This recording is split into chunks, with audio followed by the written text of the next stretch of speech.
Vamos lá, pessoal. Mais uma vez, boa tarde a todos.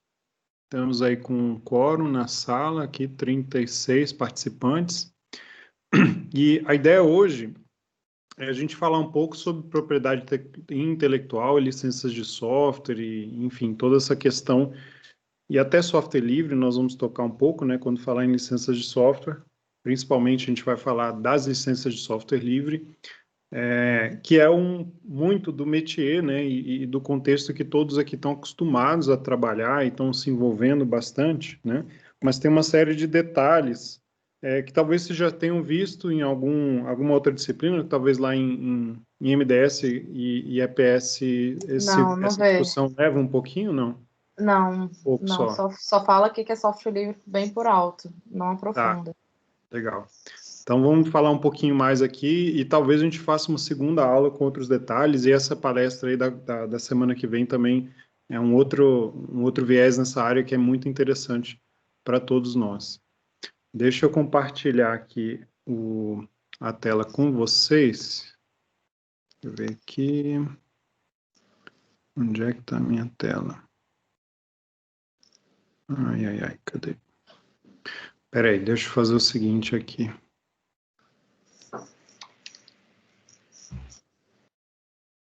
Só passar para outra tela aqui.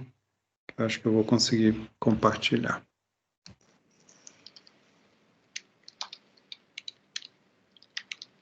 Não sei, vocês estão vendo o que na minha tela, pessoal? Agora a gente está vendo a apresentação. Mas o slide chama Propriedade Intelectual e Licença de Software, é isso que vocês estão vendo? É essa mesmo. Tá, deixa eu passar o slide para ver se funciona. É porque daqui eu estou vendo duas coisas distintas. Vê se mudou o slide aí. Mudou. O que é Tá. propriedade intelectual que motivou a criação desse Isso, conceito? ótimo. Então vamos lá. Bom, pessoal, então essas são duas perguntas para a gente começar, né?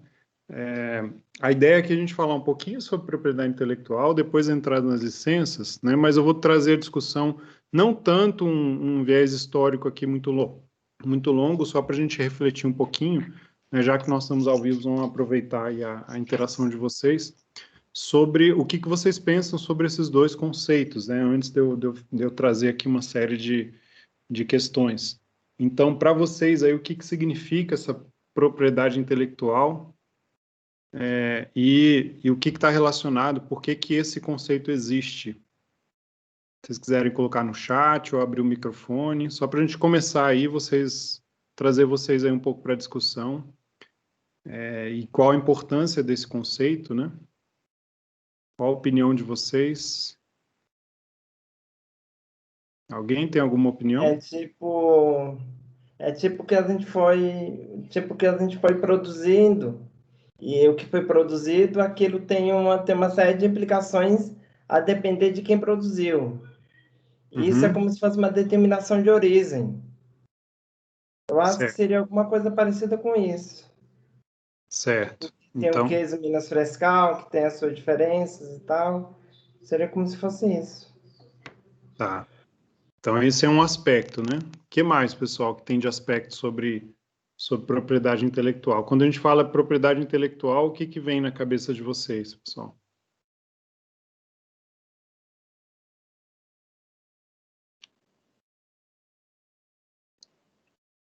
Aqui alguém No comentou, chat. deixa eu ver aqui, o Ivan Só falou, pensei em patentes. Patentes. O que mais, pessoal? Tem relação. Patente é um tipo de propriedade intelectual, né?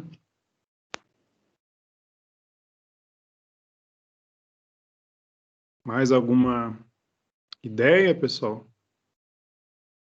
Nessa segunda pergunta aí, não só o que motivou a criação desse conceito, mas o que uma propriedade intelectual ela ajuda? Ela ajuda em quê, pessoal? Para que serve? Né? Para que serve, por exemplo, como o Ivan falou aí, uma patente? Qual que é a ideia da patente? Qual a implicação disso, né? O Guilherme fala aí, vamos lá, pode falar. É ser dono de algo não construído, proprietário de uma ideia. Tá, esse é um aspecto, né? Depende do tipo de sistema de patente, se você pode patentear algo, né, em alguns níveis assim de ideias, mas alguns sistemas só permitem, né, você patentear algo que tem alguma utilidade específica e pode ser construído de alguma maneira, né? E propriedade de uma ideia, né? Mas a ideia não pode ser só uma ideia assim, pensei no céu azul e acabou, né? Tem que ser algo específico, né? Uma ideia bem mais elaborada, né? Para você conseguir patentear. Mas, e aí o ser dono, né? O que implica esse ser dono, pessoal?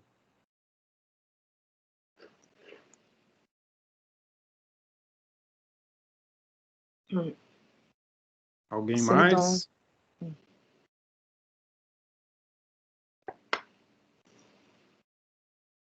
Não, acho que vocês estão cansados, né? Vamos lá, pessoal, abre o microfone, fala alguma coisa, por favor. Nossa, não, eu vou aqui, eu vou convidar alguém aqui para participar.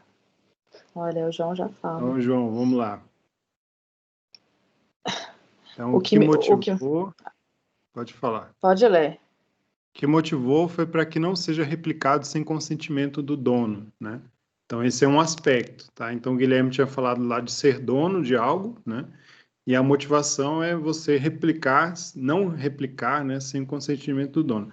Então, só comentando esse aspecto, né, a ideia da propriedade intelectual, ela é muito dessa questão de você ter algum nível de reserva de mercado sobre a sua produção, né? Ou seja, algo que você fez, você quer que aquilo tenha um valor e você quer, de alguma forma, que isso seja que você obtenha valor sobre isso, né, pelo menos durante um tempo, né? Então, normalmente as leis sobre propriedade intelectual, elas têm prazos, né? Então, por exemplo, você definiu alguma coisa, você registrou, né, por exemplo, a patente de algo, essa patente ela tem um prazo finito, isso depende da legislação de cada país e de uma série de outras regras, mas por alguns anos, ou normalmente algumas décadas, né, se você produziu algo, você tem usufruto daquilo, né, com uma série de restrições, tá? Mas uma das ideias é assim, ao invés de só você criar algo e aquilo virar, né, o contrário de propriedade seria domínio público, ou seja, qualquer um ter a possibilidade de uso sem restrições, né, do ponto de vista da propriedade intelectual, quando ela é protegida, né, muitas vezes a ideia é o seguinte, olha, você teve um esforço para criar algo e, de alguma forma, você está esperando uma compensação, né? No caso da nossa sociedade hoje, tem muita compensação financeira, ou de reconhecimento, de que você foi o dono, foi o proprietário, né, de autoria, para que você tenha algum benefício, né? Obviamente, isso tem várias variações, então, para coisas mais simples, né, tem uma implicação. Para hoje, produtos, por exemplo, super complexos que nós temos na nossa indústria, né, muitas vezes esses produtos complexos, eles exigem um esforço, e não só esforço, né, intelectual, mas também, muitas vezes, esforço e injeção de muito dinheiro, né, para que você possa prototipar uma série de questões.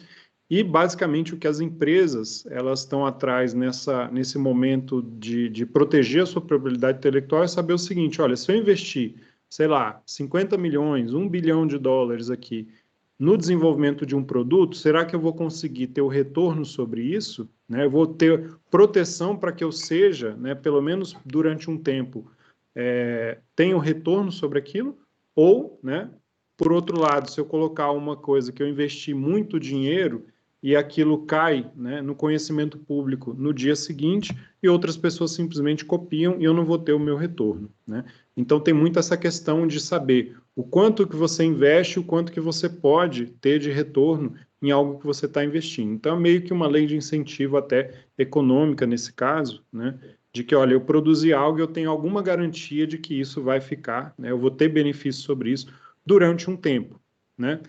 Por outro lado, né, esse tempo não pode ser infinito porque existe um balanceamento com os benefícios disso para a sociedade, que é mais ou menos o seguinte, tudo que nós temos hoje, de certo modo, é fruto, né, do que gerações anteriores construíram, né, e nós vamos sempre aproveitando, num crescendo de cada vez ter coisas mais sofisticadas, mais complexas, mas usando daquilo que já foi feito. Então, a ideia de que uma patente ela tem um período que ela pode ser usada e depois aquilo vira um domínio público, né? Ela também tem essa ideia de ajudar a sociedade a falar, olha, agora todo mundo pode usar. Alguém inventou, se beneficiou durante um tempo, né? Economicamente, vamos dizer assim, e agora todo mundo pode replicar aquela ideia, pode construir em cima daquela ideia. Então, tem sempre esse balanço aí, essa questão. Mas isso surge muito, tá, pessoal? É relativamente recente, né, na história, tem poucos séculos. Os primeiros registros, né, de autoria vão lá do século 17, 18, quando começou a ser mais comum você conseguir reproduzir, né, determinadas obras. Então, por exemplo, com a questão da imprensa, né, agora era possível, né, reproduzir com mais facilidade livros, por exemplo, né? Então, em vez de você ter o esforço, né, de que antes, sei lá, se você queria uma cópia de um livro, você tinha que realmente copiar, né? Tinha os copistas que faziam cópia inteira de um livro, né? Isso tem um esforço, você vai pagar para o copista ele fazer uma cópia para você. Então, aquilo tem um esforço braçal, né, de trabalho e não é tão escalável assim, tão fácil. Com a imprensa, né, com a possibilidade de copiar, por exemplo, livros, você conseguia reproduzir. Então, como é que eu vou proteger, né, os autores ou as editoras e assim por diante, tá? Então, isso a gente vem no crescendo, né? Então, se a gente puxar para os dias de hoje, né, com a era digital, né, qual a possibilidade da gente replicar as coisas hoje, né? Então, assim, com a automatização industrial, a replicação de produtos era facilitada. Com a era digital, né, a replicação, por exemplo, de trabalhos de autoria é muito mais fácil, né? Com um botão você copia um arquivo e você replica um livro digital, uma música digital, um filme, qualquer coisa assim, tá? Então, cada vez mais está mais fácil replicar obras, né? E cada vez mais complexo fica o nosso sistema de direitos autorais, patentes, assim por diante. Então, tem toda essa questão envolvida no meio, por enquanto. Tudo bem, pessoal, em relação a isso? Algum comentário, alguma questão? Senão a gente vai seguindo, ou qualquer coisa vocês vão colocando aí no chat e a gente vai comentando os conceitos, tá? Então, a propriedade intelectual, como eu falei, ela define direitos, né, a respeito de produtos ou processos, né, do conhecimento, que sejam, pode ser algo tangível ou intangível, tá? E tem pelo menos 5, a gente pode colocar até outras áreas, tá? De subdivisão de propriedade intelectual. Então, a gente pode falar de direitos autorais, especificamente, né, é um tipo de propriedade intelectual. Uma marca registrada é um outro tipo de propriedade intelectual. Direito de publicidade, por exemplo, patentes e segredos comerciais. São 5 categorias básicas de propriedade intelectual, tá? Dentre outras. Cada uma dessas, né, a gente pode definir, por exemplo, o direito autoral, né? Você protege a autoria de trabalhos originais. Tá? Eu vou entrar mais em cada uma delas mais a fundo. A marca registrada, normalmente você faz proteção de marcas, né? O direito de publicidade, por exemplo, a imagem pública de uma pessoa, né? Uma pessoa, por exemplo, que vai fazer uma propaganda. Então, você quer, normalmente, uma pessoa famosa. Então, ela quer ter um benefício sobre a sua imagem associada a uma determinada marca e assim por diante. Nas patentes, né, a proteção de invenções, ideias, criações e segredos comerciais, né, que são informações confidenciais, né, que podem gerar, por exemplo, algum tipo de bem econômico ou resultado econômico. Tá? Então, são 5 categorias básicas de propriedade intelectual. Aí a gente já vai chegar no software, né? Mas então, por exemplo, aqui, ó, em direitos autorais, a gente tem tudo quanto é tipo de obra intelectual, né? Então, por exemplo, livro, obra artística, por exemplo, né? Então, escultura, uma pintura, música, né? Um outro tipo de produção de direito autoral, coreografias, vídeos, filmes, né? E, no nosso caso, também código. Então, cai nessa categoria de direitos autorais, né? Por isso que a gente está colocando aqui e ressaltando, né? Porque é o nosso métier. Mas todos esses itens anteriores são protegidos a partir de direito autoral, tá? É interessante colocar que direito autoral, ele já é, vamos dizer assim, por definição, hoje, na lei, né? Se você cria um livro, você já é o autor daquele livro. Tá? Então, você já tem o direito sobre aquele livro. Ninguém tem direito de copiar um livro caso você seja autor. né? Agora, o movimento que você faz, por exemplo, para registrar algo por antecipação, em algumas legislações, por exemplo, americana e brasileira, se você registra o livro, né, se alguém copia, você já está protegido. Caso você não faça nenhum registro, né, seja algo pessoal seu que não está público, né, o que acontece? Se alguém copiar, você vai ter que ir atrás, né, e provar que você fez primeiro, né, para depois você ter algum tipo de dano, né, moral, legal, enfim, jurídico sobre ele. Então, isso vai, né, para todo tipo de autoria. Tá? Então, a princípio, tudo que a gente faz automaticamente está protegido. Por exemplo, um código que você coloca no GitHub, né, por mais que ele esteja público, né, se você não colocou nenhum tipo de licença, ou seja, nenhum tipo de registro autorizando outras pessoas a usá-lo, tá, ele é seu. Tá? Isso é interessante porque tem uma série de implicações. Né? Vamos supor, lá no Stack Overflow, se eu não me engano, tem até alguns termos do site, né, para evitar isso. Porque senão o que aconteceria? Qualquer um que colocasse lá seria o autor daquele trecho de código e você teria que ir atrás da licença, né, de qualquer trecho de código. Tá? Então, a princípio é seu. Então, coloquei lá no GitHub, está aberto? Tá, mas é meu. Tá? Se eu não disser nada, ele é meu e ele está protegido, né, vamos dizer assim, nesse sentido. E oficialmente ninguém pode mexer nele, né? Porque justamente ele é teu. E se Exatamente. você aceitar, por exemplo, o Renato faz um projeto que ele não coloca código e ele aceita um PR meu. Então, o meu PR, minha linha de código, ele não pode alterar, porque o PR é meu, aí é minha propriedade, é meu direito autoral daquele trecho de código. Sim. Então, assim, tem um projeto que tem um trecho de código que é do Renato que eu não posso mexer, e tem um trecho de código que é meu que ele não pode mexer. É isso. Então, vira Já travou, né? Não, mas é isso mesmo. É bem interessante essa questão. Né? E a gente já vai entrar em como resolver esse problema, que são as licenças, né? Como a gente fala. Mas só finalizando aqui, para a gente, né, abarcar aqui as áreas dos direitos autorais. Então, esse aqui é a gente chama de copyright, né? O direito autoral. As marcas registradas. Então, normalmente você pode registrar, por exemplo, palavra, frase, slogan, símbolos, né, de empresas, logotipo, uma imagem, uma cor, uma forma. Às vezes uma empresa tem uma cor que é de destaque dela, né? Você pode pensar assim, não, a cor, ninguém criou uma cor, existem todas as cores, mas você pode registrar uma marca com uma cor característica e aquilo ser protegido, né, de alguma forma. Uma palavra que é usada dentro de um contexto, ela é protegida, né? Identificação, por exemplo, de uma empresa, produto ou serviço, né, o chamado da marca registrada, né, esse símbolo do R que a gente costuma ver, ou então trademark em inglês, né, que é comum, tá?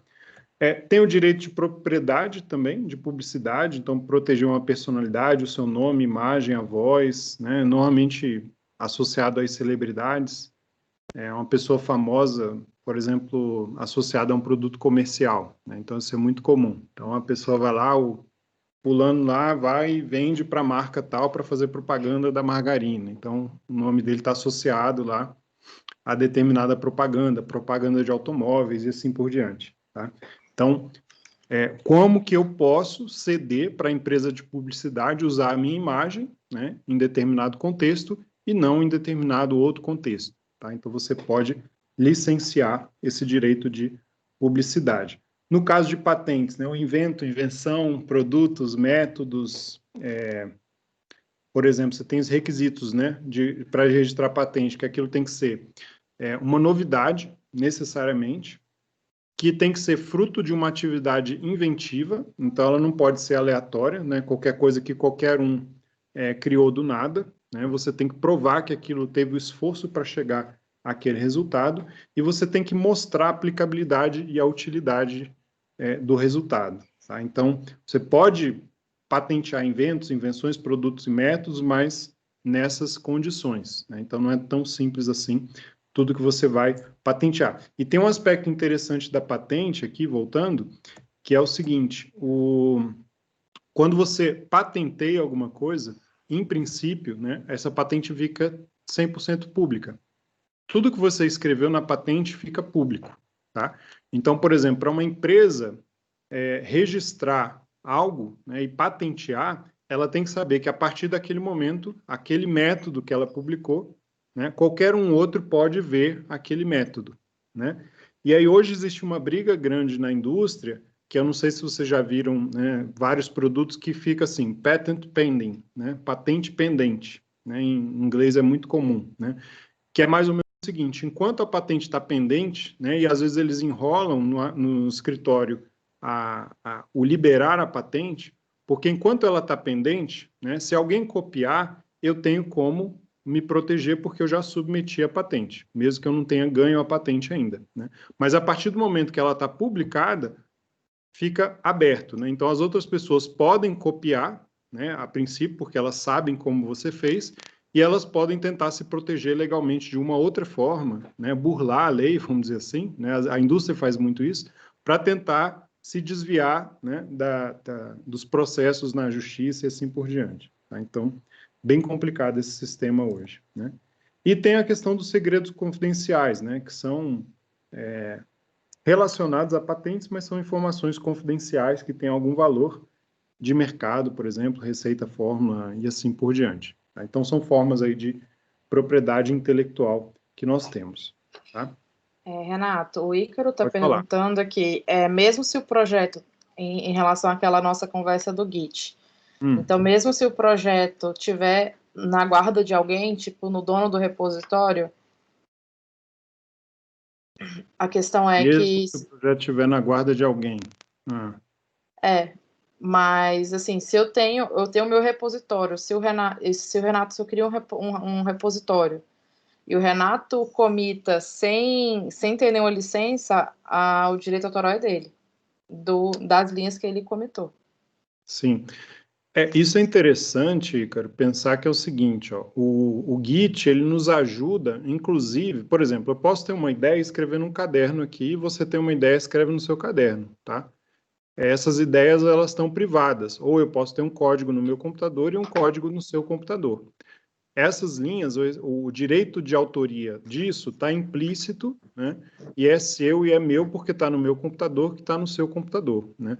O que o Git traz é esse dilema porque a gente publica, né? Então fica visível para todo mundo, né? Por exemplo, num GitHub, que eu digo, né? Não no Git local, mas num GitHub da vida. Então, isso fica público, o código fica público. E aí o que acontece? Por outro lado, como o Git registra o autor do commit, né? Então, é interessante porque fica registrado, inclusive, a autoria, tá? Explicitamente registrada a autoria, tá? E aí o problema, né, que eu vou entrar agora, é a questão da licença, que é a questão seguinte, ó.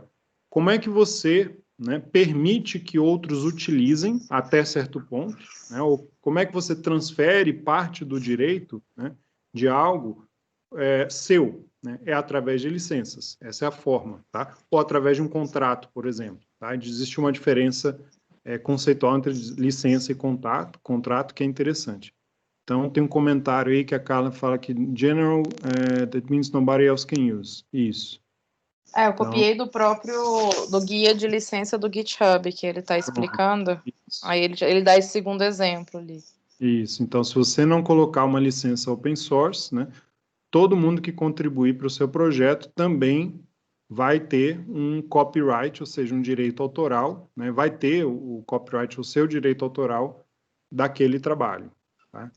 E aí ninguém pode fazer nada com ele. Quer dizer, enquanto todos os autores não entrarem em um acordo mútuo, né, do que vão fazer com aquele trabalho autoral, né, ninguém pode fazer nada. Individualmente, ninguém pode fazer nada. É isso que quer dizer. Tá? Então, essa é a ideia, né? Todo mundo é autor. Enquanto ele não tem nenhum tipo de licença, ou seja, não está estabelecido publicamente como que é a relação daqueles autores, tá? Que uma licença faz isso, você não pode fazer nada se não for de comum acordo com todos que estão participando. Então, esse é o aspecto, né, que é bem interessante aí de ser visto. Mas muito boa essa referência. Tá? Bom, como que eu estava falando, né? Então, assim, a licença, né? A licença é que nos dá, né, ou define as permissões de quê? De utilizar, de propriedade, de distribuir, né? Os deveres, as obrigações, as regras, né? Pelo qual você vai ter essas relações, tá? E numa licença não há negociação de termos, você aceita ou não. Então, é diferente de um contrato, tá, pessoal? Num contrato, por exemplo, quando você faz um contrato ou de pessoa física para pessoa física, ou entre pessoas jurídicas e assim por diante, né? Ambos, de alguma forma, vão negociar os termos daquele contrato, tá? Uma licença, ela é de um lado, ela é imposta, vamos dizer assim, você aceita ou não, né? Mas quando você aceita aquela licença na íntegra, né? Sem asteriscos, vamos dizer assim, tá? Então, você não negocia, aquela licença ela está posta, você usa ou não, tá? Então, foi o que estava falando ali, estava sendo falado com sites lá no início, né? Então, entrei lá no site, tenho o uso da propriedade dos meus dados, né? Se eu clicar em aceitar aquela licença, basicamente, eu estou aceitando, né, aqueles termos e eu não tenho o que falar, não tenho o que dizer, né? E muitos sites desses falam assim, ou você aceita a licença e usa o nosso software, o nosso site, ou você não usa, né? Você não tem uma segunda opção, falar, não, eu quero usar mais ou menos, né? Eu quero usar nessas condições, você não pode falar isso, tá? Então, a licença é isso, né? Muitas vezes a gente fala de um license agreement, né? License and agreement, ou seja, uma licença e uma concorde, né? Vamos dizer assim, um concordar, tá? E em muitos casos vocês veem esse termo aqui, né? Em software em inglês, né? EULA, End User License Agreement, né? Você tem que acessar e concordar, né, para usar. Então, seja num site, seja no uso de um software e assim por diante, tá? Então, esse é o meio com o qual a gente utiliza, tá? E aí vem, né, a discussão que a gente quer trazer aqui muito de licença, muito para o lado do software livre, né? Então, o software livre, ele tem ali a questão da propriedade intelectual, né, do ponto de vista autoral, né, já que a gente falou que código é um tipo de autoria, tá? E nós temos vários princípios, né, para aceitar ou para concordar ou para conformar, né, para o que a gente chama de software livre. Então, dois grandes players, vamos dizer assim, ou instituições que trabalham, né, com as definições e tentam moldar ou abarcar a comunidade de software livre são a Open Source Initiative, né, então tem o opensource.org, a Free Foundation, tá, .org, e tem os seus derivados lá, várias outras fundações à parte, por exemplo, que é uma fundação grande, a própria Fundação Linux, né, que contribui com isso, mas todas estão relacionadas aqui de alguma forma, tá? E aí, o que que acontece? Em software livre, né, normalmente a gente define 4 liberdades essenciais, tá, dentro do software. Então, o que que significa isso? Significa que a autoria, né, desse código, você tem que, no mínimo, na hora de licenciar, você tem que definir ou tem que estar presente esses 4 aspectos, né, quando a gente fala de software livre, que são a primeira liberdade, que é de executar o programa, tá, como você desejar, para qualquer propósito, essa é a liberdade 0, né? Então, liberdade de executar, eu posso executar, não tem que pagar nada por isso, eu posso executar livremente. A segunda é a liberdade de estudar como o programa funciona, e para isso você tem que ter acesso ao código-fonte, né? Então não tem outra forma de você estudar como funciona a não ser ver o código-fonte, não é só estudar como você usa aquele aplicativo, né? Mas sim como ele foi construído, tá? Então a ideia disso é, olha, eu tenho aqui um produto, eu tenho uma propriedade intelectual minha, e eu quero que as pessoas vejam como foi a concepção dessa propriedade intelectual, ou dessa autoria minha. Então, vou mostrar o código-fonte. O terceiro, né, é a liberdade de redistribuir cópias, de modo que você possa ajudar outros, tá? E redistribuir não significa copiar e colar, tá? Porque a pessoa, né, se aquilo está livremente acessível, todo mundo pode copiar, tá? Mas redistribuir para outros, tá? E liberdade de distribuir cópias com versões modificadas. Então, você pode executar, você pode pegar, você pode passar para quem você quiser, né? Mas você também pode modificar e passar isso para quem você quiser. As modificações, tá? Então, essa liberdade de distribuir cópias de suas versões modificadas a outros, né? Dessa forma, você, né, pode dar conta, dar a toda a comunidade a chance de beneficiar das suas mudanças. Então, a ideia do software livre, ela veio, né, muito na década de 80 e cresceu muito na década de 90, justamente porque o sistema de patentes, o sistema de direitos autorais, a confusão toda de que olha, poucas empresas tinham domínio, né, sobre algumas propriedades de software, né, e também de hardware, que é um outro aspecto, né, que entra aí muito na questão de patentes e tudo mais, mas a comunidade queria falar o seguinte, ó, vamos ver se a gente consegue acelerar o desenvolvimento, né, e que ele não fique na era glacial lá do desenvolvimento, que era que cada empresa, no seu contexto, sabia como resolver um problema, mas ninguém compartilhava o modo de resolver aquele problema, né? Então, a ideia do software livre, ela vem muito nessa concepção de que se muitas pessoas fizerem, né, e poderem ajudar, né, ou crescer um em cima do trabalho do outro, a velocidade de evolução das tecnologias vai ser muito mais acelerada, né, muito mais incentivada, vamos dizer assim, nesse contexto, tá? Então, vem dessa condição. E aí, por exemplo, a Open Source Initiative, ele define, né, de maneira um pouco mais específica esses critérios, né, para definir, por exemplo, se uma licença ela é de software livre, tá? Então, não só aquelas 4 liberdades de software livre anteriores, mas aqui a gente tem algumas coisas mais específicas. Então, por exemplo, ó, não só a livre distribuição, que a gente já falou, e aqui o primeiro, né? Livre distribuição, código-fonte, acesso livre, trabalhos derivados, permitir, isso a gente já falou, tá? Outros 7 itens. Então, por exemplo, garantir a integridade dos autores do código, né? Ela deve ser mantida. Não discriminação contra pessoas ou grupos, ou seja, o software é livre, qualquer pessoa pode usar, independente de seja classe social, país, enfim. Né? Aqui, né, é interessante vocês olharem aqui no opensource.org, né, as anotações, que eles colocam bem claramente. O que é não discriminação? Não, se o seu país está contra o outro país por conta do outro governo, por conta de algum tipo de questão política, né, nós não vamos entrar nisso. Ou seja, qualquer um realmente no mundo inteiro pode acessar. Tá? Então, é indiscriminado mesmo. Da mesma forma que aqui é indiscriminado, por exemplo, as áreas de atuação. Tá? No item 6. Ou seja, você pode usar esse software para qualquer coisa que você quiser. Tá? Só um adendo aí, não sei, outro dia alguém me passou um trecho, né, do License Agreement, por exemplo, de uso do macOS da Apple. Você não pode usar para terrorismo, não pode usar para armas desse jeito, não sei o que, não sei o que. É muito interessante isso. Ou seja, não é aberto desse jeito, né? A gente sabe que é proprietário, mas assim, além disso, no License Agreement do computador, você não pode usar o computador para esses fins, né? Então é um asterisco aí que, claro, você pode pensar, a gente pode apoiar nessa ideia de não usar para armamentos e tudo mais, mas já há uma restrição, né, de certo modo.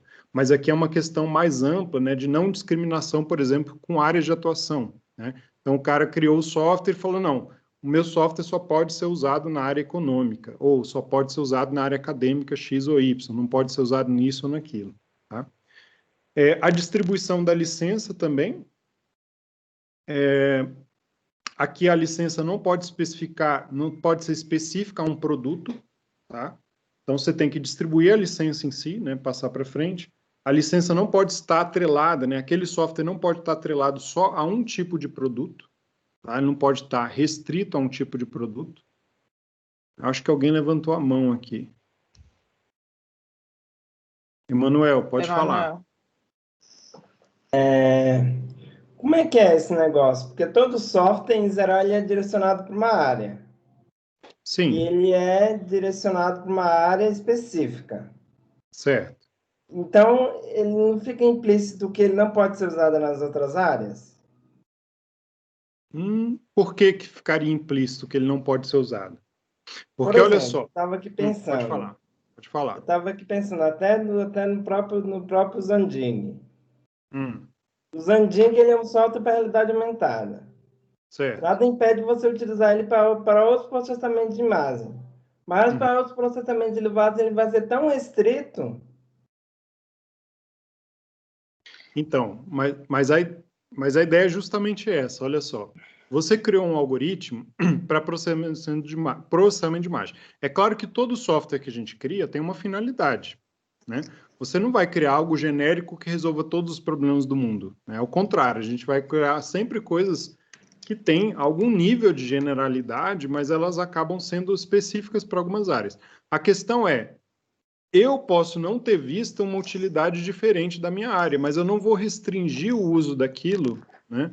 Então, por exemplo, o algoritmo de processamento de imagem, né, pode ser que eu ache que o Jandig só seja útil para a realidade aumentada. Mas alguém pode pegar um trecho do código do Jandig e adaptar para alguma outra coisa, e aquilo pode ter aquela utilidade nova, que eu não tinha previsto. É um exemplo aqui.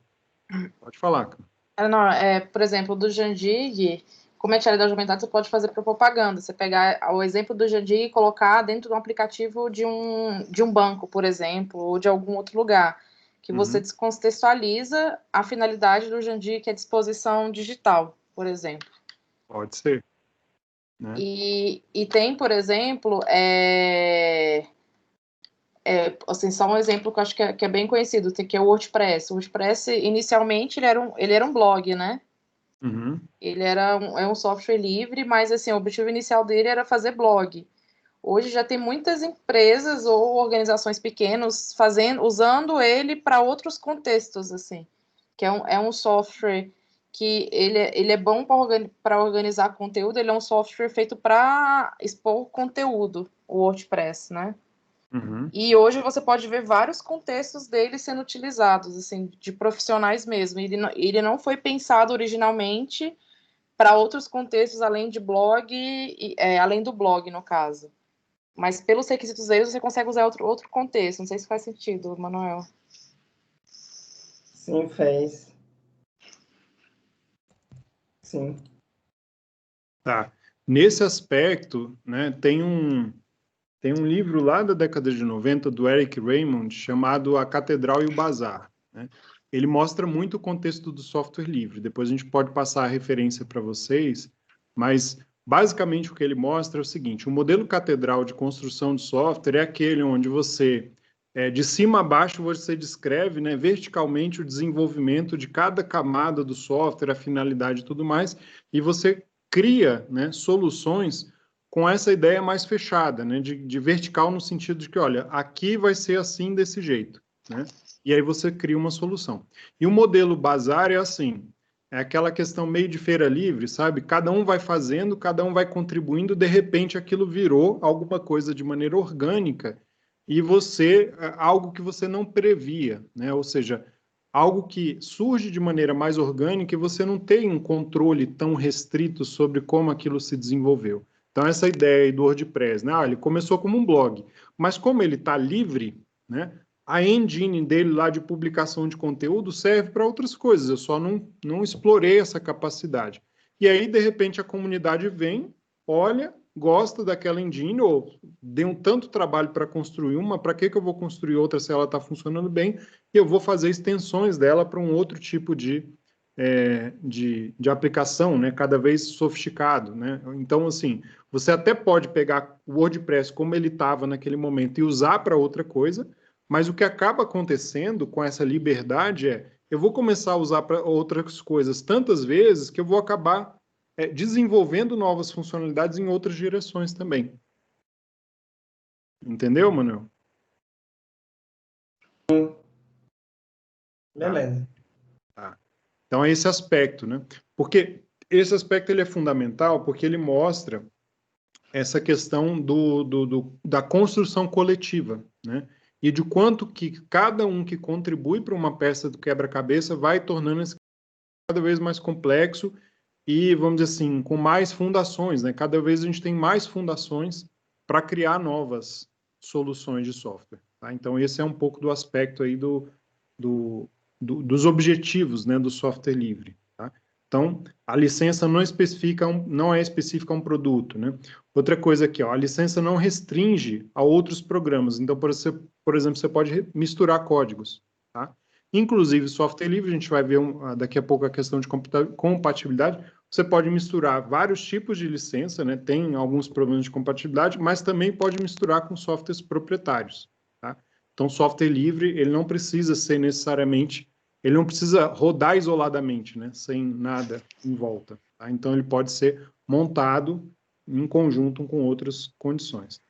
E no item 10, a licença ser neutra em relação à tecnologia. Então, você não vai restringir a tipos específicos de tecnologia, tá?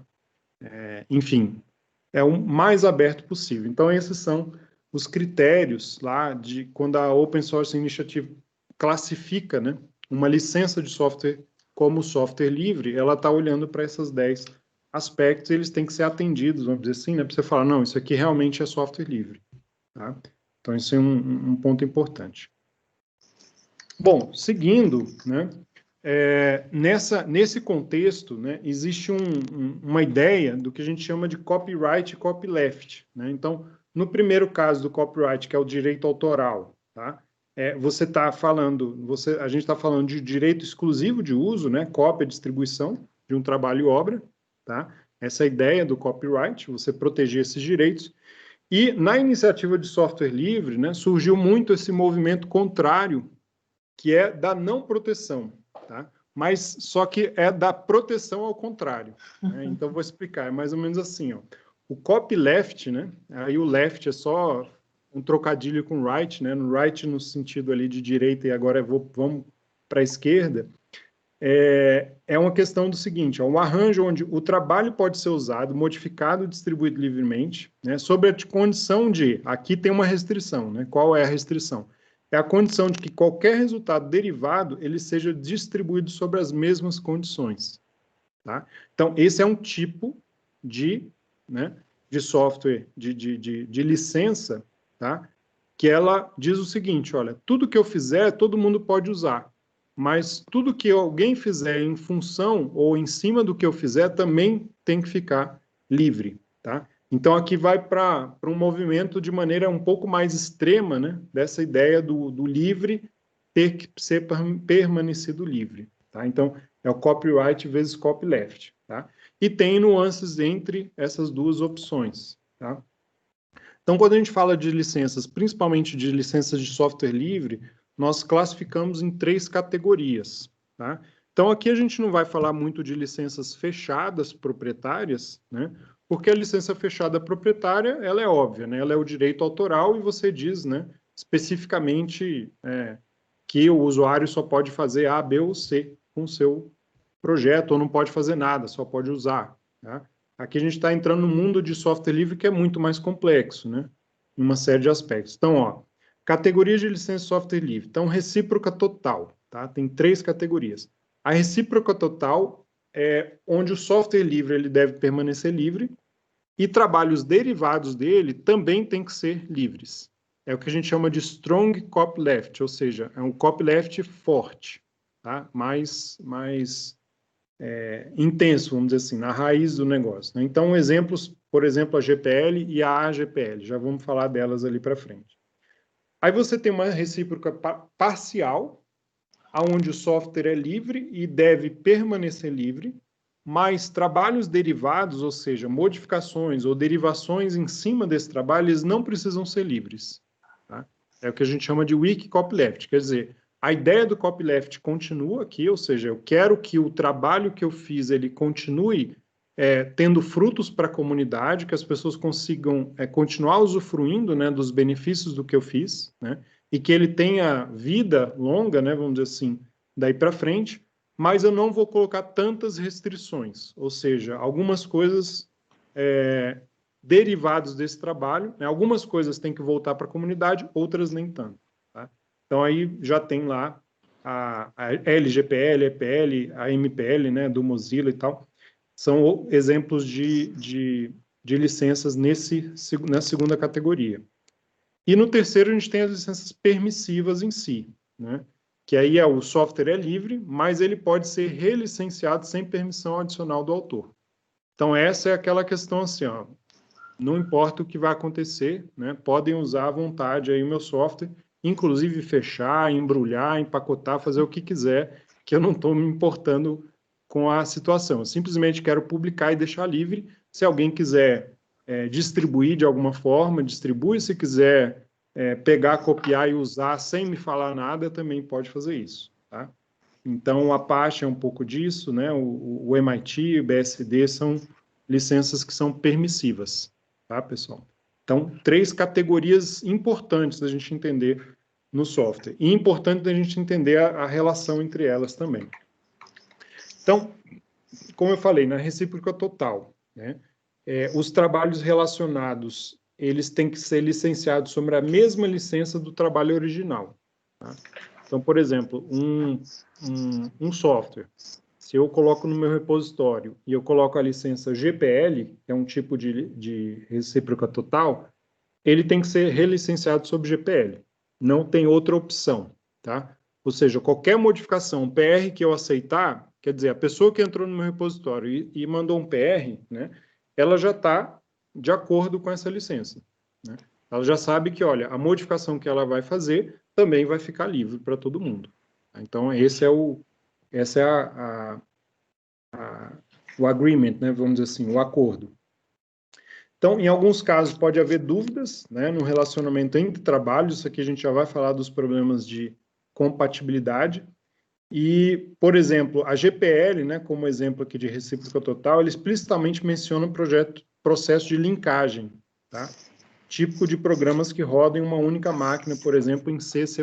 Depois a gente vai ver sobre compatibilidade, mas, por exemplo, você pode colocar um software GPL rodando junto com um software proprietário, com um módulo proprietário. Só que eles não podem ter nenhum tipo de mistura do código-fonte. Ou seja, se eu escrevo um código C++ ou C, eu vou compilar, né, o binário resultante daquele código GPL não pode interagir, né, internamente, vamos dizer assim. Eu não posso colocar um ponto H no meu código proprietário, não posso dar um include no ponto H do código GPL. Tá? Eles têm que ficar separados. Então, não posso ter esse nível de linkagem. Tá? Então, podem ser dois binários conversando, sei lá, via sockets em paralelo, não tem problema nenhum. Tá? Mas se você combinar os códigos-fontes ali, compilar num binário só, aí já deu problema e a gente vai ver a consequência disso.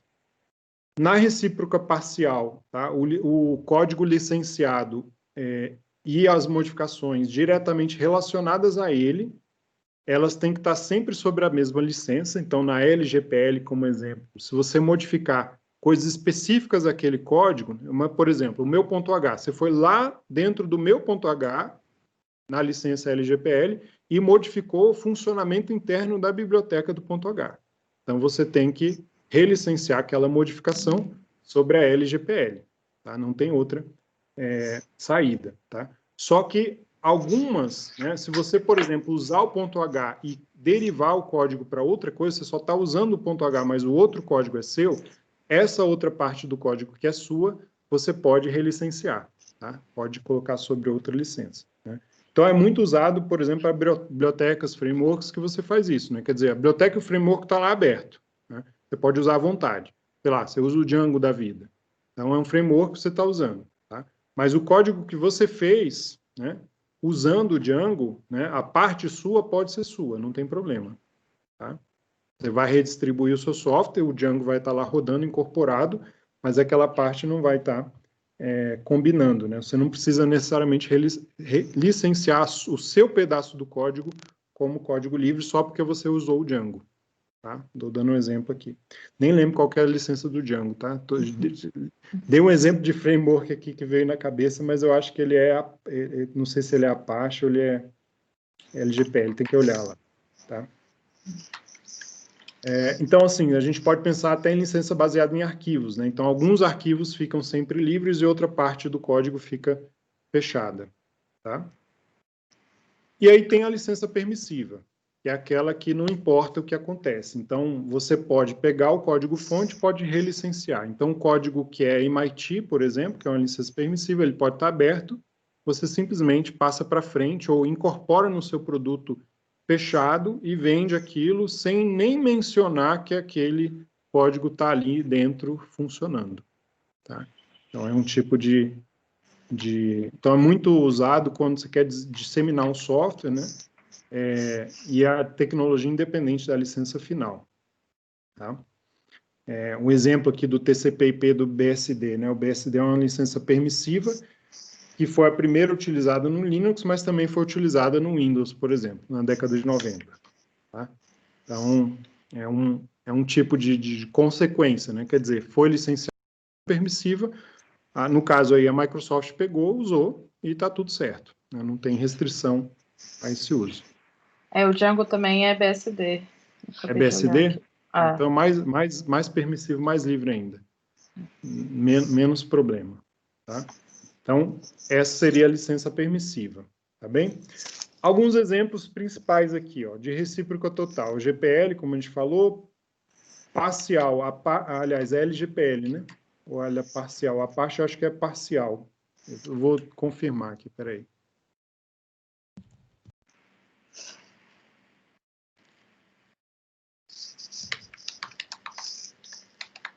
Acho que eu tinha colocado ela como permissiva, mas se eu não me engano, ela é parcial. Não, ela é recíproca parcial, tá falando aqui? Eu acho que é. Deixa eu ver aqui. Não, mas está escrito aqui, recíproca parcial. Não, então, é isso que eu quero confirmar. Porque eu coloquei ali, em vez de colocar LGPL, eu coloquei a parte aí.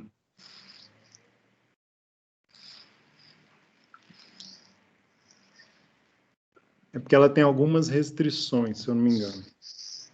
Tá? Mas vamos falar aí das três. Ó. Então, por exemplo, a GPL, né, a gente fala normalmente GPL, mas o nome, né, General Public License, tá, da GNU.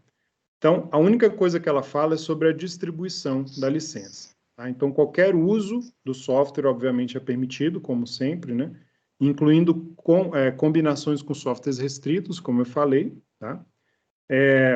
Óbvio, né, que isso significa que para uso próprio não existe nenhuma exigência, tá? Então, por exemplo, eu quero usar um código GPL lá na minha empresa, num sistema interno de controle lá de fluxo de gente que eu criei, tá? Eu não quero abrir isso para ninguém, não quero distribuir isso para ninguém. Não tem problema nenhum. Você pode usar à vontade, né?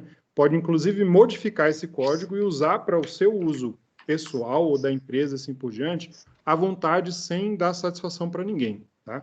O grande problema, né, ou seja, a grande restrição que vem numa licença dessa é quando você fala o seguinte, agora eu quero distribuir. Eu fiz lá o sistema de controle de acesso de pessoas internos baseado num programa GPL na rua, e agora eu quero vender esse sistema, mas eu não quero dizer para ninguém que eu usei aquele código. Não pode. Tá? Então, você está com essa restrição, ou seja, fez modificação para uso interno seu, seja ele pessoal ou comercial, não tem problema. Agora, você está redistribuindo, revendendo aquele serviço daquela forma, não, agora você tem que colocar, publicar, né, as suas modificações e mostrar, olha, você adicionou tais e tais funções, elas têm que ser disponibilizadas para o público, tá, pessoal? Vejam, a software livre não quer dizer que você não pode cobrar pelo serviço ou pelo software, tá? Você pode cobrar, você pode colocar lá e cobrar alguma coisa, não tem problema. O problema é, ele tem que estar livre. Então, alguém pode conseguir replicar exatamente o código-fonte que você usou. Tá? No caso da GPL, você coloca lá o seu software empacotado, vende ele, mas o software, o fonte tem que estar lá disponível. Então, ou seja, a pessoa pode optar por pegar o que você fez de trabalho, né, de empacotar de um certo modo e para facilitar a vida dela, mas o código-fonte, se ela quiser pegar e instalar, também tem que estar disponível. Tá? Então, não existe uma restrição de questão financeira monetária, tá? É mais a questão do acesso. Tá? E aí, tudo que for derivado, como eu falei, tem que ser distribuído, né? Redistribuído como GPL. Tá? E aqui tem a natureza viral da licença de GPL, que é mais ou menos o seguinte, ó, o que eu faço, né, com a GPL, qual que é a motivação? A motivação é, eu quero que o mundo inteiro possa sempre usar isso aqui infinitamente e qualquer coisa que for derivada desse meu trabalho, eu quero que seja público também. Então, assim, até certo ponto, a GPL é uma licença que dá todas as liberdades, menos a liberdade de você fechar o código. Então, assim, é a pegadinha, né, da GPL. Então, ela tem essa natureza viral no sentido de que, né, todas as modificações elas vão ser passadas para frente. Então, você tem aquele trabalho original, mas a ideia é que esse trabalho original cresça e a comunidade toda possa contribuir e todo mundo possa se beneficiar dessas modificações. Tá? E é interessante aqui, a licença em si não é aberta, né? Ela não pode ser modificada. Tá? Então, você tem que passar ipsis literis, quer dizer, você não vai acrescentar uma vírgula na licença, você vai passar para frente distribuindo sob a mesma licença. Versões mais populares, a GPL V2, né, e a GPL V3, que é a atual.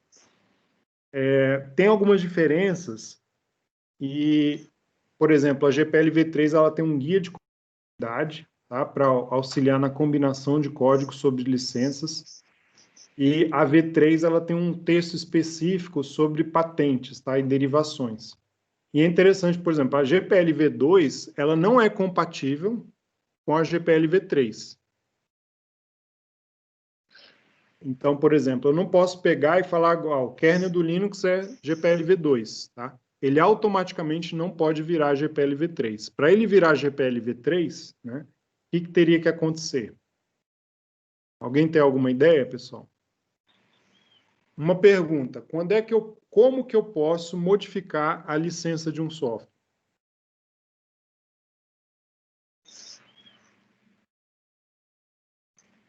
Vou perguntar de maneira diferente para todo mundo aí na sala.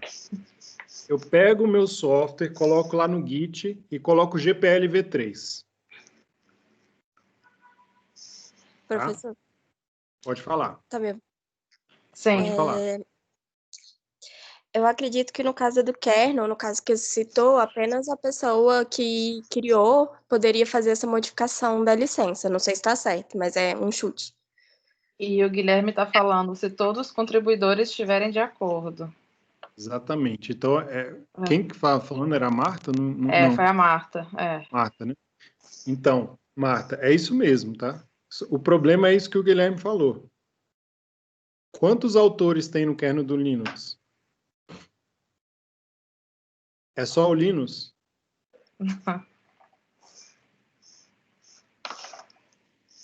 Entendeu a pergunta, Marta? Não sei se você ouviu aí. Não, vários. Tá. Então, a tua resposta está certa. A resposta da Marta está isso certa. mesmo, a resposta mas certa. O problema é que tem 1 milhão de autores. Exatamente. E outra, tem muito autor que já morreu, né? Já faleceu, então você teria que ir atrás, imagina, dos parentes para ver, entendeu? Tem todo o processo legal atrás disso. Então, assim, na prática, o kernel do Linux vai ficar como GPL V2. Eu não sei se vai existir alguma possibilidade de mudar o kernel do Linux desse modo que ele está. Tá? Ele ficou com GPL V2. E a GPL ela foi atualizada para V3 para dar mais flexibilidade na licença e tirar algumas restrições de compatibilidade que ela tinha. Tá? Então, foi por isso que foi criada a GPL V3. Então, isso é bem interessante, porque a GPL V2 era mais restritiva, e aí tinha esses problemas de compatibilidade. Então, o kernel do Linux tem problema de compatibilidade com muitos softwares, tá? Por conta dessa restrição, tá bem? Então, beleza. Tem uma variação, tá, da GPL V3, que é a chamada AGPL, né, a Affero General Public License, e a ideia aqui é você contemplar o contexto onde você está usando softwares na nuvem, por exemplo, ou em servidores, remoto. Porque uma coisa tudo bem, se eu tenho como usar aquele software, significa que o software está no meu computador, né? A GPL é o seguinte, eu baixei lá o software de alguma forma, instalei e estou usando. Eu tenho que ter permissão de baixar o código-fonte e usar, tá? Agora, quando você está usando um serviço na nuvem, né, eu estou falando nuvem hoje porque é o contexto mais comum quando a gente fala de servidor, né? Quando eu estou usando um serviço na nuvem, né, o que me garante, tá, que aquilo é um software livre que eu vou ter acesso ao código-fonte dele? Tá? Então, a AGPL é uma modificação justamente para você colocar em softwares na nuvem, onde não só a pessoa ela tem todas as liberdades de modificação, mas ela também tem a obrigação de estar lá rodando aquela versão no servidor, tem que ter um local onde eu posso baixar o código exatamente do que está rodando lá no servidor. Tá? Porque não é um software que eu tenho acesso direto a ele, né? É um acesso indireto. Eu tenho acesso, talvez, através de uma interface que eu estou usando, né? Um servidor, tá bem? Então, a AGPL é a adaptação da GPL para esse contexto de servidores. A Apache, né, é uma licença que é bem detalhada do ponto de vista jurídico, ali tem uma série de questões. Ela elenca direitos transferidos, pela licença, acho que foi em cima aqui, tá? ela é muito voltada lá para a legislação americana, tá? E ela protege, né, a marca Apache em si, só que ela é incompatível com a GPL, principalmente com a versão 2, tá? Isso era um problema, só que agora ou seja, a Apache atual, eu até nem coloquei aqui, mas a Apache atual que é usada é a Apache versão 2, 2.0, tá? A versão 2.0 do Apache já é compatível com a GPL V3, mas não é compatível com a GPL V2, tá? E ela versa sobre o licenciamento automático de patentes, tá? Então, aqui, tem uma questão interessante nessas licenças, que é o seguinte: você cria um produto usando essas licenças, né? Se elas não tivessem nenhum tipo de previsão sobre patentes, seria um problema. Então, eu quero criar um produto, né? E aqui eu abro um parênteses bem rápido, que é assim: o que eu posso patentear de software? Software em si eu não vou patentear. Eu vou patentear um software quando ele está associado a um produto, né? Algum tipo de dispositivo.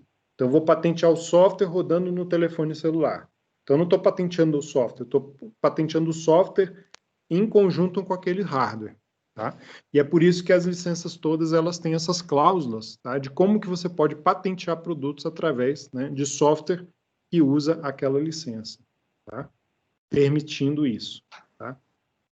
A MIT, por exemplo, é uma licença bem simples, tá? Onde não há nenhuma exigência, tá? Que é feito código derivado, como a gente falou, cobre geração de patentes, né? Só que tem um asterisco lá que você tem que ter um documento separado para patente, né? E, como eu falei, né, a própria licença ela pode ser modificada, porque ela é permissiva, tá? Então, eu vou rápido aqui só lembrar, a BSD também é uma licença permissiva, muito simples, tá? Ela tinha uma cláusula original, que era a cláusula 3. Se vocês tiverem curiosidade, depois eu vou mostrar aqui o site, para ver as licenças, cada uma ler, tá? A BSD é muito simples, porque são 4 parágrafos. Ela é bem curta, tá? Mas ela tinha uma cláusula em que você tinha que passar para frente o nome de todos os autores. Então, cada um que entrasse, né, no código tinha que a licença tinha que acrescentar o nome daquela pessoa, e assim por diante, tá? Então, ficava um negócio insustentável. Então, ela foi simplificada. E isso fazia com que ela fosse incompatível, por exemplo, até com a GPL, né? Porque a GPL diz, olha, você não pode exigir, né, mudança nenhuma na licença. E como o BSD, cada vez que você passa, você modificava, né, os cláusulas da licença, acrescentando ali os autores, você já estava modificando. Então, não podia pegar um código BSD e misturar com o código GPL. Tá? Não funciona. E aí, escolha rápida das licenças, né? Bom, GPL eu quero que o meu código, como eu falei, né, seja livre e que a comunidade inteira usufrua disso e todas as modificações continuem sempre livres, né? Uma parte da vida, você quer que o código seja distribuído, mas eu também estou pensando, né, tanto na vida pública do código quanto na aplicação comercial. Então, eu quero que a empresa, sei lá, o indivíduo que use possa explorar parte do trabalho dele, usando, né, parte do trabalho, mas eu quero que a parte que eu distribuir como código livre permaneça livre e as derivações do trabalho possam ser exploradas comercialmente. Tá? Então, é um pouco dessa ideia, né? LGPL também, assim por diante. E o MIT é aquela, tanto faz, né? Deixa aí livre e eu não quero saber o que vai acontecer com o código, eu simplesmente quero publicar isso, que as pessoas tenham acesso, mas eu não tenho nenhum tipo de interesse, tá? Isso aqui é muito, né, usado em alguns mercados, né? Então, muita gente adota a licença MIT por conta da questão assim, as universidades americanas estão lá produzindo propriedade intelectual aos montes, né? Mas quer que o mercado absorva isso e ganhe muito dinheiro, retorno financeiro nesse sentido, né? Então, adotam muito a MIT nesse sentido. Olha, está aqui, né? A indústria está, por exemplo, você pega um celular hoje, né? Outro dia teve uma palestra, não lembro se foi lá na Espanha, um cara da Espanha que mostrou, né? Ele ilustrou, pegou o iPhone e falou assim: vocês acham que isso aqui é o quê, né? Propriedade só do fabricante da Apple? Não, isso aqui tem pesquisa de tela que foi não sei quantos milhões de dólares, não sei quantos anos para fazer a tela capacitiva ao toque, né? Tudo dinheiro público. Depois tem não sei quantos bilhões que foram investidos nos processadores, enfim, uma série de tecnologias até chegar a esse produto final, né, que uma empresa está explorando, tá bem? Mas veja, ela não tem responsabilidade de liberar tudo que ela fez, né? Então, quer dizer, muitas tecnologias estão ali abertas, a empresa está absorvendo todo aquele conhecimento e ela está individualmente explorando aquele conhecimento em benefício próprio do ponto de vista financeiro, né? E aí, estou pegando um exemplo, mas a gente pode colocar para todos, né? Esse exemplo, tá? Então, o MIT faz isso, ó. Estou liberando aqui, todo mundo pode explorar, não estou importando. O GPL é o contrário, né? Eu me importo que isso, né, volte para a comunidade, tá? Fique sempre na comunidade. E aí, um ponto interessante, a gente vê a compatibilidade de licenças. Então, tá aqui, ó. Isso aqui está lá na Wikipedia, no License Compatibility, né? Compatibilidade de licença, tem uma página. Depois eu vou linkar vocês para uma página da Free Software Foundation também, vou mostrar aqui. E aqui é o seguinte, ó, o laranja está representando aquela parte do código que é proprietária, tá? Então, como é que funciona a compatibilidade de licenças? Bom, se eu quero, né, pegar um componente proprietário, ou seja, um código meu, de autoria meu, e eu quero combinar esse código com uma GPL, tá? Se eu não for fazer uma ligação entre os dois, tá? Eu posso distribuir parte do código GPL, que é esse verde claro, e parte do código proprietário, desde que o código-fonte não esteja linkado. Então, foi aquele exemplo que eu falei, olha, o C++ lá, bom, o binário GPL está rodando, é um serviço que eu tenho na minha máquina, né, um broker, por exemplo. Eu tenho lá, subir um broker. Está lá no meu Docker, está subindo aquele serviço funcionando. Mas aí o meu software usa aquele broker, que é GPL, mas ele está em paralelo aqui fazendo as funcionalidades do meu produto. Eu posso distribuir, né, esses dois softwares em conjunto, vender, fazer o que eu quiser, comercializar, desde que eles estejam essa separação bem clara, né, da função de cada um. Tá? Agora, se eu pego esse software GPL e eu incorporo as minhas modificações dentro dele, né, ou seja, a linkagem ali dentro do código-fonte, ela está muito imbricada, né, você modificou o código-fonte do GPL, acrescentou coisas que você está usando ali dentro, a derivação do trabalho obrigatoriamente tem que ser sob a licença GPL. Tá?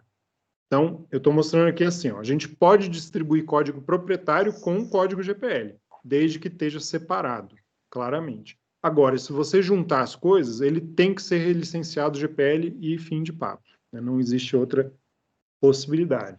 Tá? Então, isso aqui é a recíproca total que a gente falou. Né?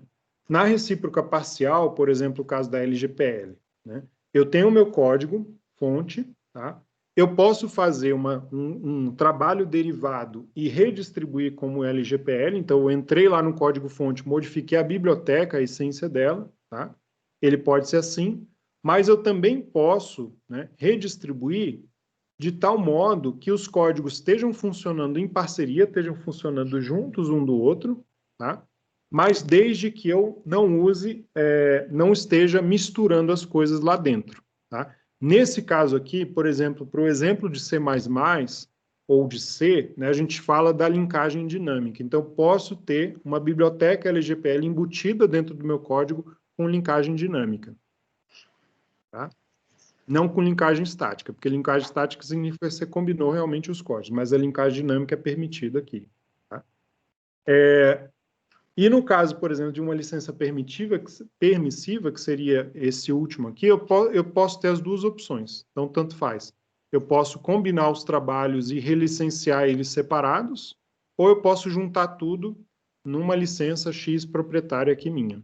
Tá? Então, não interessa, eu posso absorver todo o código que está ali, de uma licença BSD, de uma licença MIT, seja lá o que for, tudo que vem pode ser relicenciado. Tá? Então, essa é a ideia da condição aqui do código. E tá tem bem? esse software aí que é Libraries, que você consegue, ele varre todas as suas bibliotecas que você está usando dentro do teu código e vê a compatibilidade das licenças, né? Então, ele gera uma documentação do teu repositório, mas ele principalmente mostra se está tudo compatível, né? Se toda licença que você está declarando é compatível com as bibliotecas que você está usando. Sim. Você quer mostrar o link aí, Carla? Eu não posso mostrar depois, não terminar a apresentação, aí eu Não, mostro. tranquilo. Eu ia colocar alguns ponteiros aqui para a gente ir finalizando mesmo. Aqui, por exemplo, né, compatibilidade, que a gente falou da GPL. Então, todo código de derivado tem que ser GPL, né? Software GPL pode ser distribuído juntamente com o software proprietário naquelas condições, né? Quer dizer, desde que você tenha essa separação, por exemplo, a comunicação via IPC, né, entre os processos, na LGPL, aquilo que eu falei da linkagem estática. E aí, alguns exemplos de compatibilidade. Por exemplo, eu pego um software como licença Apache, né? Ele pode ser absorvido e relicenciado por GPL v3? Então, o que vocês acham, pessoal?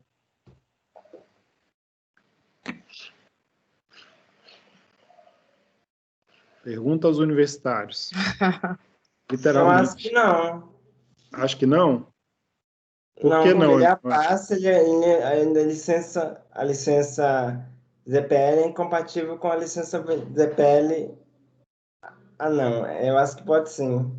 Porque ele é incompatível com a ZPL V2, mas é compatível com a V3. É Então, se ele é compatível com a compatível com a V3. V3, ele vai poder ser enviado como V3. Exatamente. Então, você pode pegar um código-fonte Apache, misturar com seu código-fonte V3, e você vai ter um resultante que é um GPL V3.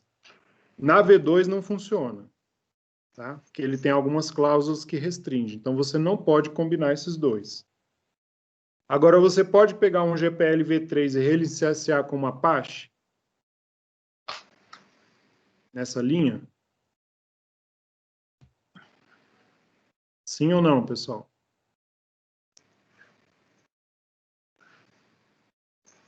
Alguém? No chat? Não? Sim? Ainda Só não. tem duas opções, pessoal. Chuto que não. Chuto que não. Tá. Então vamos lá.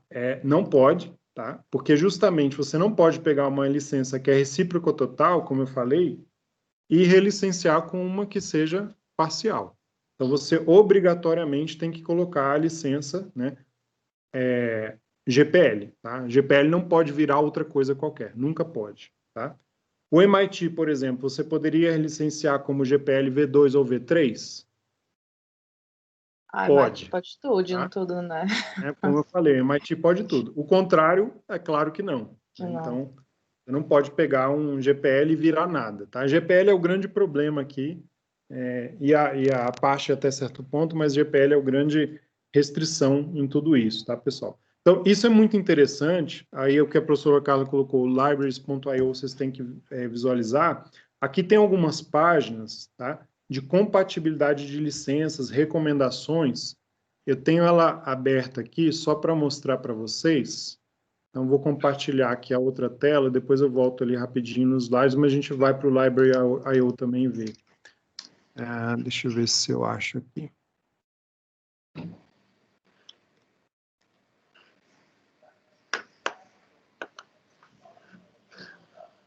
Ah, não, por enquanto eu vou colocando aqui o Deixa eu pegar do aqui. Library.io, porque aí... Tá aqui. Aqui eu acho que é essa aqui. Se deu certo, vocês estão vendo a minha tela aqui? Sim. Então, aqui no caso, ele já coloca o exemplo, né? Ele coloca a licença GPL3 desse projeto e coloca uns exemplos. Eu estou dentro da plataforma do Library.io, mas com o projeto.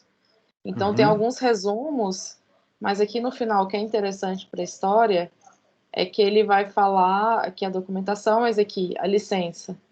Ele fala que está com a GPL GPL3, mas ele coloca aqui está a lista das dependências. E aqui ele coloca todas as dependências e para cada um deles qual é o requirement da versão, a última, e qual versão que está hoje é estável, última release, e qual é a licença dessa solução.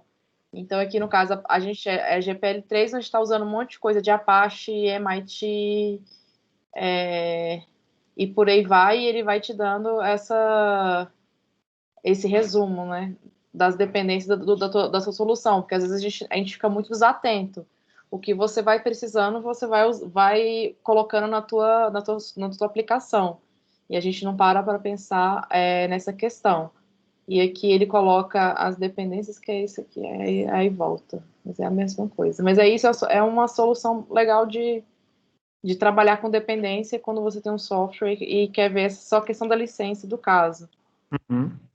E é só isso. Essa solução é bem simples. Só um comentário. Bom. Pode falar. Você quer falar? Não, é que eu vi um item lá na página que eu ia comentar. Então, comenta. No final, que é o último, no rodapé da página ali, o Project from Tidelift, né? Eu até coloquei num slide aqui o Tidelift para comentar, mas já que está aí, vamos comentar em loco, né? Que é muito importante, pessoal. Quando a gente fala, né, de licenças e software livre e tudo mais, sempre vem, né, e a gente pode pegar acho que pegar uma outra aula só para discutir modelos de negócio de software livre, mas sempre vem a questão, né, de onde que vem os recursos, né, como é que eu vou sustentar o meu software livre? Eu quero simplesmente deixar tudo livre para a comunidade, né, todo mundo usar e tal, e quem é que vai ganhar dinheiro com isso, né, como é que eu pago pelo meu trabalho, eu sobrevivo dessa maneira? Então, é óbvio que isso é uma preocupação, né? Existem vários modelos de negócio para você ganhar dinheiro com serviços e software livre e tal, mas essa organização chamada Tidelift, ela é muito interessante porque ela foi iniciativa de vários atores nessa área de software livre que se juntaram e eles participavam de grandes empresas e eles viram o seguinte, né? Eu tenho, normalmente hoje no mundo, né, do software, a gente está muito dependente de software livre. Quer dizer, as grandes bibliotecas, frameworks, de uma série de condições, elas acabam, né, vindo de, vamos dizer assim, de fundações de software livre. Né? Então, as grandes organizações usam software livre por baixo, assim por diante. E a ideia do Tidelift é para ser um local, né, para financiar ou ajudar a financiar as iniciativas de software livre. Então, basicamente é o seguinte, olha, eu tenho uma dependência que é software livre que eu estou usando, mas eu não... tem um cara lá que fez essa biblioteca, é uma biblioteca pequena, mas ele fez lá em 5 anos, sustentou e hoje ele não está nem aí mais para aquele projeto, né? Não está mais se importando em manter e assim por diante. E por algum motivo tem bug e tem centenas ou milhares de pessoas que usam aquela dependência, tá? Então, a ideia do Tidelift é juntar dinheiro ao modo de assinaturas, né, para que as organizações que usam aquelas dependências, elas possam contribuir com dinheiro mensal, anual e assim por diante. E essa organização Tidelift, ela faz o contato com os mantenedores dessas dependências, bibliotecas, frameworks, assim por diante, para financiá-los. Tá? Então, de acordo com a importância da sua dependência, né, com o tamanho, com a complexidade do projeto, mas também com o número de usos, você tem um financiamento maior ou menor, né, de uso. Então, foi um arranjo bem interessante para tentar falar assim, ó, tudo bem, você pode ganhar dinheiro com software livre, pagando serviço e tal, mas às vezes você criou lá um componente e você não está dando mais bola para aquele componente, porque ele já foi desenvolvido, né? Mas as pessoas, tem várias pessoas que usam e estão precisando de uma evolução, de uma correção de bug e assim por diante, e não tem ninguém, apesar de ser software livre, né, não tem grupos organizados para pegar naquele código e evoluir. Né? Então, isso é um incentivo para que os mantenedores, ou eles criem um grupo para manter, tá? Um incentivo financeiro. Então, um ponto bem interessante aí dessa empresa. Né? Então, só um parênteses aí, mas nessa linha. Tá? Depois vocês vejam aí, conheçam, a história é bem interessante desses caras aí. Ok. Bom, então, pessoal, para finalizar, eu vou mostrar alguns sites aqui interessantes, links. Então, por exemplo, aqui, ó. Bom, tem o link da GNU, né? Então, aqui tem todo um contexto do que é software livre, definição e assim por diante. O Open Source Initiative tem aqui a história do Open Source, tem aqui aqueles critérios, né, para definir como Open Source, e aqui a ideia por trás. Então, essa aqui é a versão anotada, né, que eles chamam dos critérios de Open Source. É muito interessante ler isso aqui. Tá? As licenças por categoria, então aqui ele coloca aqui os tipos de licenças e as categorias de cada uma das licenças. Tá? Então vejam, né?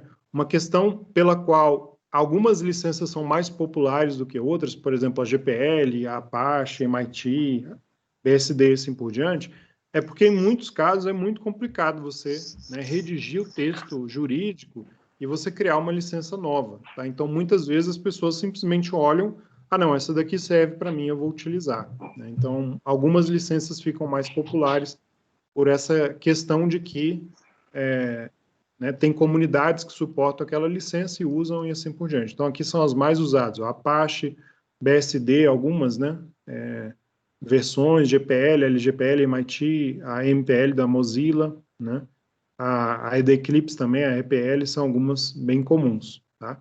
E algumas outras derivadas aqui. Do ponto de vista de compatibilidade, é interessante ver aqui na parte de licenças, aqui, ó, de compatibilidade de licenças, na página do GNU, ele tem mostrando, né, os tipos de licença, tá?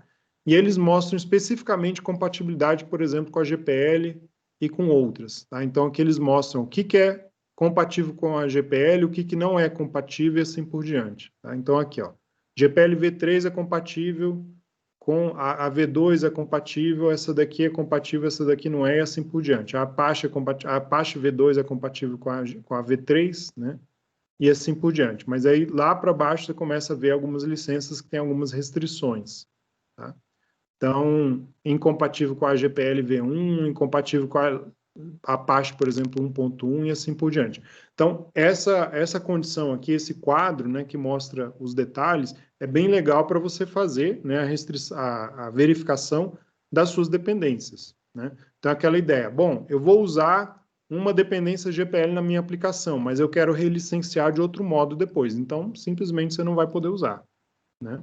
Você não vai poder relicenciar nada que for usar GPL de outro modo. Mas eu quero usar um módulo BSD na minha GPL. Depende do BSD. Tem uma que dá, tem uma que não. Então, sempre é importante ver para identificar a compatibilidade, para você não ter problema com relicenciamento da sua licença, tá? E aqui tem na Wikipédia mesmo, License Compatibility, que tem aquele quadro que eu mostrei, mas aqui tem um texto bem detalhado mostrando as ideias, tá, pessoal? Então, assim, um pouco aí sobre licença, sobre propriedade intelectual, para a gente fazer uma conversa aqui nesse sentido. Tá bem, pessoal? Dúvidas por enquanto aí? Tranquilo? Comentários, experiência. Comentários? A GPL, eles falam que a 3, que ela contamina, né? Onde que ela toca, ela contamina e vira GPL. Por isso que ela é viral, né? A Ivan falou alguma coisa. Okay. Eu vou deixar os slides disponíveis lá no Git. Inclusive, a gente está devendo isso para vocês, tá, pessoal? Os slides desde o início, eu já organizei aqui, eu vou colocar lá na página do Git, no GitLab da disciplina. Vou até abrir logo aqui para eu lembrar de fazer isso agora. Tá? No GitHub, tranquilo, né? Ivan? Era o GitHub, né? Nem lembro mais. GitHub. GitHub. Abri aqui para lembrar. Isso, GitHub, tá aqui. GCS. Pronto. Pronto, tá aqui.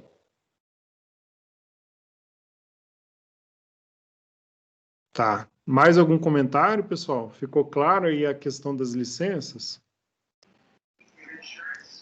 Depois então, o que a gente... eu ia falar. Pode falar. Não, eu ia falar que vale a pena vocês olharem o projeto de vocês, cada um tá com um projeto diferente, dá uma olhada de como a comunidade lida com as licenças, né? Igual tem comunidades um pouco mais maduras que deve ter discussões sobre licença e outros nem tanto, mas é legal dar uma olhada de como essas comunidades tratam a licença.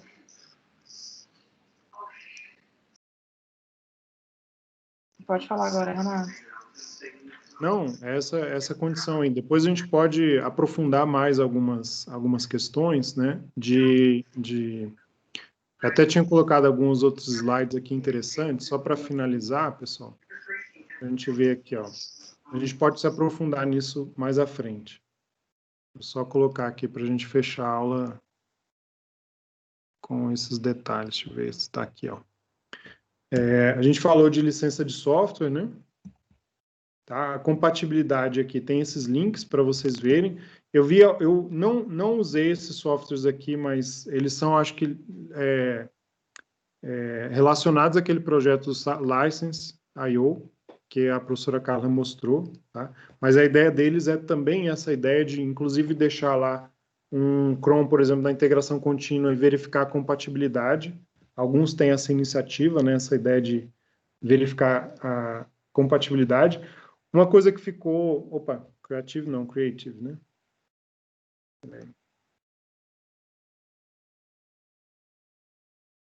Uma questão que ficou em aberto aí, que eu não falei, foi de licenciamento de conteúdo, tá? Não sei, ainda está aberto aí para vocês a tela? A gente está vendo o slide. Tá. Então, aqui, ó, além da gente falar de licença de software, né, outros tipos de conteúdo, como direito autoral, imagens e assim por diante, podem ser licenciados através do Creative Commons, né? Então, outra forma, né? E a ideia do Creative Commons também é um pouco de utilizar o princípio do copyleft, né? Só que a ideia é liberar trabalhos autorais ao domínio público, né, imediatamente, sendo que vocês podem colocar algumas restrições, né? Hoje o Creative Commons ajuda muito, por exemplo, o professor fazer slide, né? Inclusive colocar o vídeo no YouTube sem problema, porque de outra forma, né, se a gente simplesmente pega qualquer imagem de maneira aleatória num site, na internet, e copia, né, nós estamos infringindo direitos autorais, não pode. Tá? Então, ou a gente compra a imagem num banco de imagens, ou, né, uma opção é ir atrás de bancos de imagens que têm, né, licenças Creative Commons que você pode distribuir sem problemas, né? E aí, normalmente, o Creative Commons, ele tem, né, algumas restrições podem ser colocadas. Aqui no site é interessante porque ele tem um passo a passo para você gerar a licença para o conteúdo que você quer distribuir, e aí você diz, olha, você quer que eles citem o autor, então ele pode colocar essa restrição. Quer compartilhar sem restrições, quer o uso não comercial, ou seja, proibir, né, do uso comercial, ou não permitir modificações. Então, você pode escolher os itens que você quer na sua licença Creative Commons e colocar, aí eles geram uma logo específica com esse tipo de iconografia aqui, tá, para você. Então, para trabalhos de direitos autorais, por exemplo, eu poderia distribuir esse slide aqui como Creative Commons, tá? Então, qualquer um de vocês pode usar à vontade, por exemplo, tá? É uma opção aí, tá? Aqui é uma lista de podcasts que eu selecionei, eu acho que eu já comentei aqui na disciplina. Tem um podcast sobre open source, que é o Floss Weekly, que eu acompanho há muitos anos. Eles já estão no episódio 600 e tanto, não sei. Mas esses primeiros episódios aqui eu selecionei só para dar uma ideia para vocês, tá? Tá tudo disponível, tem lá o link no site e tal. Esse aqui é uma entrevista com Eben Moglen, que é um cara que é advogado, tá? E ele é que ajudou a criação da GPL V3, a redigir, né? E a GPL V3, ele mostra nessa entrevista aqui como é que ela foi construída. Então, eles colocaram um documento público que ficou num repositório que centenas de pessoas iam modificando e acrescentando, né? No mundo inteiro, trabalhando com essa ideia aqui, junto com o Stallman, né? E com aquele povo todo. Que é mais recente, inclusive, né? A GPL V3 é de 2000 e... não lembro se é 2007 para cá. Tem uma entrevista sobre o Git, tem uma entrevista do Kent Beck, por exemplo, sobre Extreme Programming, do Linus Torvalds também. Isso aqui já é mais antigo, acho que é 2013, 2014, essas entrevistas, mas de lá para cá, se vocês olharem essa lista aqui, tem tudo quanto é ferramenta open source, dependência, framework que vocês imaginarem. O autor ou os mantenedores já deram entrevistas sobre esse assunto, tá? Então, um podcast que eu recomendo bastante, ele é em inglês, mas é interessante que é a entrevista original com os mantenedores. Então, qualquer coisa... Tem mais de 600 episódios. Eu mandei aqui o link do Spotify. Muita coisa. Bem interessante. Então, você pode achar lá, sei lá, qualquer banco de dados que imaginar livre. Aí o cara do Postgres deu uma entrevista, às vezes deu mais de uma vez, né, ao longo dos anos. O do MongoDB, o cara do Python, o cara do Ruby, o cara do sei lá o quê. Tudo quanto é software, né?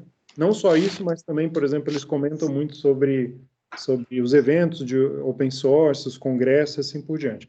E é um pessoal que modera, né, o podcast, agora mudou até o host, mas eles são muito open source raiz, sabe? Então, se chega alguém lá, o entrevistado, que quer simplesmente promover o seu trabalho e quer fingir que é open source só porque liberou, sei lá, 1% do trabalho dele e o resto não é, eles caem de pau em cima e, vamos dizer assim, eles criticam bastante o trabalho. É bem interessante. Ou eles nem convidam, né?